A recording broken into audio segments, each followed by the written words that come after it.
اداس کیوں ہو؟ دعا قبول نہیں ہو رہی اس لیے؟ ہاں، کبھی کبھی قبولیت کا لمحہ ہوتا ہے تو منہ سے نکلتے ہی دعا قبول ہو جاتی ہے، لیکن پتہ ہے کیا؟ جس چیز کے لیے تم سجدوں میں تڑپ کر روتے ہو، جس کے لیے تم خود کو بدل دیتے ہو، اللہ پھر اس پر تھوڑا امتحان ضرور لیتا ہے تاکہ وہ تمہاری اس پکار، اس تڑپ کو دیکھ سکے تم میں کتنا صبر، اور اگر تم صبر کرنا سیکھ جاؤ گے، اس بات پر یقین رکھو کہ وہ تمہیں ہر لمحہ دیکھ بھی رہا ہے اور سن بھی رہا ہے۔ وہ تم سے غافل نہیں، بس دعا ابھی قبول نہ کر کے آزما رہا ہے، اور آزمائش ہمیشہ کے لیے نہیں ہوتی۔ جب کوئی بھی امید نظر نہ آئے تب بھی دعا کے لیے ہاتھ اٹھا رہے ہو کہ بس وہی ہے جو دے سکتا ہے، اس کے علاوہ بھلا اور کون ہے جو تمہاری دعائیں سن سکے، تمہاری مدد کر سکے، تمہاری تکلیف کو سمجھ سکے، تمہارے انتظار کی اذیت کو دیکھ سکے، تمہاری خاموش آنکھوں کو پڑھ سکے، تمہارے حلق میں پھنسے آنسوؤں کو بھی بھانپ سکے؟ تو پھر عرش سے آواز صرف کن کی آئے گی۔ بعض دفعہ اللہ تعالیٰ آپ کو آپ کی سب سے پسندیدہ چیزوں اور لوگوں سے دور کر دیا کرتا ہے۔ مقصد آپ کا دل دکھانا نہیں ہوتا، دراصل آپ کا اس رب کے قریب ہونا مقصود ہوتا ہے۔ اگر کہیں محسوس ہو کہ آپ اکیلے ہیں تو یہ مت بھولیں کہ آپ کم از کم اکیلے نہیں ہو سکتے۔ اللہ تعالیٰ کبھی بھی کسی کو اکیلا نہیں کرتا۔ دل کی گہرائیوں سے پکارو اسے۔ آپ کی ماں آپ کی ایک پکار پر اتنا تڑپتی ہے تو وہ کتنا پاس آتا ہوگا جو 70 ماؤں سے زیادہ پیار کرتا ہے۔ کبھی امید نہیں کھونی چاہیے، کبھی اداس نہیں ہونا چاہیے، کیونکہ وہ کبھی امید توڑتا ہی نہیں، وہ دلوں کو جوڑنے والا ہے۔ کیا پتہ تم جو مانگ رہے ہو وہ تمہیں اس نے عطا کرنا ہی ہو، مگر اس سے پہلے وہ تم سے بہت بڑے بڑے کام لینا چاہتا ہو سکتا ہے وہ تمہیں پہلے اپنے بہت قریب کرنا چاہتا ہو، تاکہ جب تم اپنی خواہش پا بھی لو تو اس رب کائنات کو بھول نہ جاؤ۔ ہو سکتا ہے وہ تمہیں تمہاری خواہش تب نصیب کرے جب تمہیں اس کی سب سے زیادہ ضرورت ہو سکتا ہے نا کہ وہ تمہیں تمہاری خواہش کے ساتھ ساتھ اور بھی بہت کچھ عطا کرنا چاہتا ہو۔ تو اس آزمائش کی گھڑی میں اس مالک پر بھروسہ رکھو، وہ تمہارے حصے کی خوشیاں ضرور تمہارے نصیب میں کرے گا۔ دعا کی طرف ہم نہیں جاتے، اللہ ہی ہے جو ہم سے دعا کرواتا ہے۔ اگر اللہ نے دل میں کسی چیز کی خواہش ڈالی ہے اور لب پر اس چیز کے لیے دعائیں لائی ہیں تو سمجھ جائیں وہ چیز آپ کے لیے ہی بنی ہے۔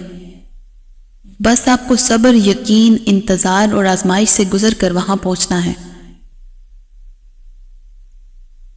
جن کا ملنا دعاؤں سے بھی ممکن نہیں ہوتا، اللہ پاک ان کے لیے تہجد کو وسیلہ بنا دیتا ہے۔ جب تمہارا یقین تمہاری دعاؤں کا تسلسل ٹوٹنے نہیں دیتا، تب اللہ پاک بھی تمہاری چاہت کو معجزوں سے جوڑ دیتا ہے۔ وہ تو قبولیت کے امکانات تب بھی رکھتا ہے جب تمہاری نظر میں تمہاری کہانی مکمل ختم ہو چکی ہوتی ہے۔ اللہ پاک تو اتنا کریم ہے کہ ایک بھی سسکی کا صلہ ضائع نہیں ہونے دیتا۔ پھر کیسے ممکن ہے کہ وہ تمہاری قربان کی گئی نیندوں سے بے خبر ہو؟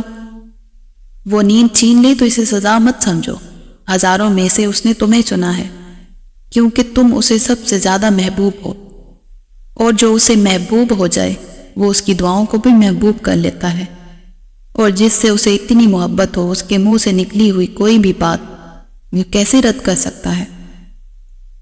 انسان کے دل میں اللہ کی محبت پہلی مکین ہوتی ہے کہ دنیا میں آنے کے بعد وہ اسی بقا اور سکون کی تلاش میں محبت کو، سکون کو یہاں وہاں تلاش کرتا ہے، اور اس جستجو میں خود کو انسانوں کے یا اپنی خواہشات کے سپرد کر دیتا ہے، اس امید پر کہ اس کی محبت کو بقا اور اسے سکون نصیب ہو جائے گا۔ لیکن ایسا نہیں ہوتا، اور نتیجتاً دل ٹوٹ جاتا ہے، امیدیں بکھر جاتی ہیں، خواہشات مسمحل کر دیتی ہیں۔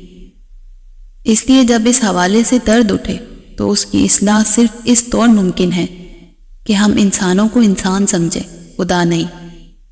ہم انسانوں کو خوش کرنے اور انہیں سکون کی وجہ سمجھنے کی بجائے خود کو اللہ کی محبت کے سپرد کریں، اور لوگوں کو الزام دینے کی بجائے یہ سمجھیں کہ وہ اس طرح سے تخلیق کیے ہی نہیں گئے کہ دلوں کے اطمینان اور سکون کی وجہ بن سکیں، بلکہ اکثر ان کے ہاتھوں سے دل اور امیدیں توڑی ہی اس لیے جاتی ہیں تاکہ ہم اپنی اصل محبت کو پہچان کر اپنا آپ ایسے کے حوالے کر دیں جو ہمیں کسی بھی وقت، کہیں بھی، کیسے بھی حالات ہوں، کبھی تنہا نہیں چھوڑتا۔